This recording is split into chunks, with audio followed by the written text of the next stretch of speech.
So this video goes out to scroll saw artists, pyographers, painters, hobbyist, crafters, anyone that pretty much does transfers of patterns onto wood and stuff like that.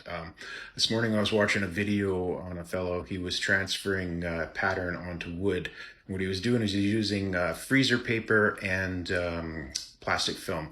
And what he was using was his inkjet printer. So he would print the pattern out and once it was printed out, lay it down on the wood and press it to transfer the pattern onto the wood. Problem with this is freezer paper isn't cheap, and neither is plastic film for that matter. So I was just thinking to myself, what could we use around the house? So guys, stick around and watch this video. I hope it's useful for you, and I'll show you the process, what I came up with. So here's the materials that we're going to need today. Parchment paper is what I come up with, guys. So you've got this in your kitchen. If you don't, just go to the grocery store. It's in the baking department. Very cheap. This is a non-porous material used for baking. Tape, a card to spread your pattern, press your pattern, scissors, your standard sheet of printer paper, the wood that we're going to transfer the pattern onto, and of course our computer and printer. Okay, so first step is to cut your parchment paper smaller than your sheet of printer paper. Tape it to the bottom of the paper all the way across, and this is just to avoid the parchment paper from getting jammed up in the printer.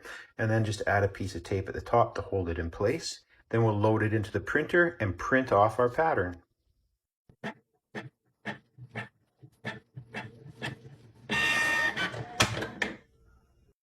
Okay, so once it's printed out, we're just going to take the pattern off the paper. I'm just going to cut it real quick just so keep this video short for you guys. So we've got the pattern free now. Just lay it down on top of your wood.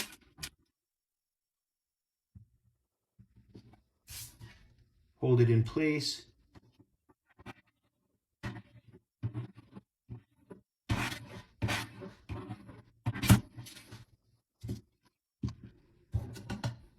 And there's your transfer, guys. So pyographers, you can use this for some of those detailed patterns. Scroll sawers, same thing. Just keep in mind, we're using the transfer paper, that the ink is, the parchment paper, the ink is still wet. So if you're playing around to position this, it's probably going to leave smear marks. So you want to let this dry for a little bit. Also, guys, this works for inkjet printers only. Laser jets, probably not so much. Let me know what you guys think. It's a game changer for me. It's going to save me some time. Let me know in your comments. Like, share, and follow, please.